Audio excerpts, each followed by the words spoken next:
David Murathe, I would like to tell you, saying that Uhuru Kenyatta cannot hand a baton to somebody is misplaced. It is not President Uhuru Kenyatta who will decide whom to hand over the baton to. That will be decided by the people of Kenya in a democratic election. The way we decided to give him the presidency and Mwai Kibaki handed over to him.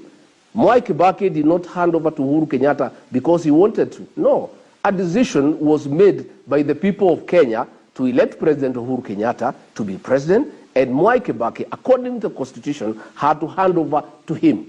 I would like to advise my friend Sifuna to go and advise his boss to come to the central Kenya region and not to depend on the Murathes and the commanders of this world.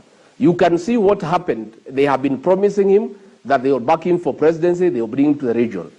When he was coming to central Kenya through Githurai and Keno, all the MPs who have been hanging around him switched off their phones. He was being welcomed by James Orengo from Siaya in Githurai. There was not a single leader from the area. Even David Murathe, who has been saying that is a Raila movement, who comes from Muranga, was not available to take him to Keno and introduce him to the people and let him move around.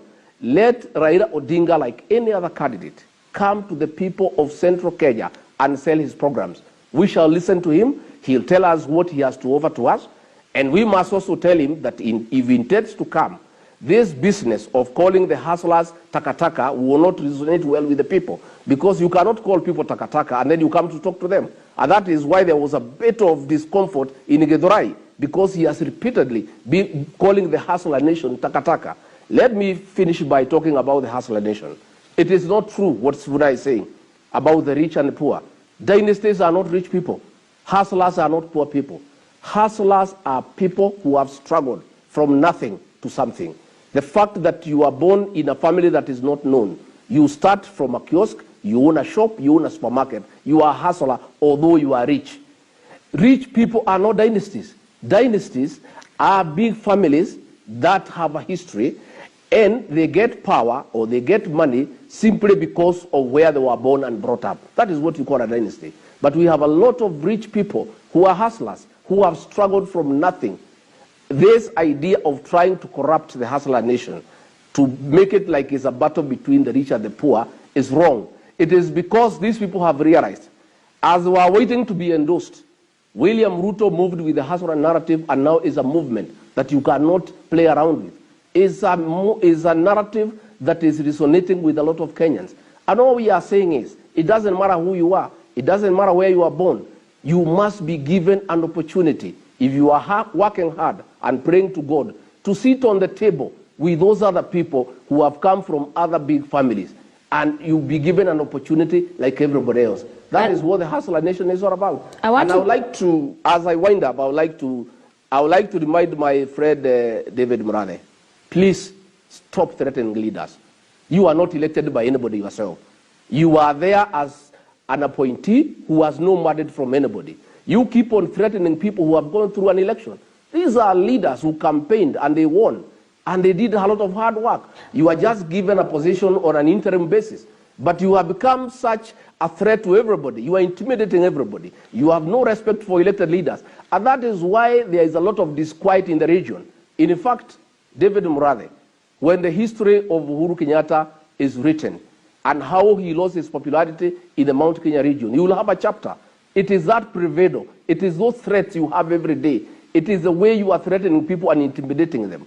And I'm challenging you, please don't threaten anymore. Go ahead, expel people from Jubilee. Go ahead, instigate state agencies to be able to harass and persecute elect leaders. All right, All we plead with you, David Murathe, and your people. Please, and we plead with you. The only thing we don't want you to do is to organize political assassinations. That's all we plead with you. The rest you can do, we are ready for it, and we have no problem. I would like to say, this thing of trying to use the DCI to intimidate leaders in Mount Kenya region to abandon William Ruto will not work.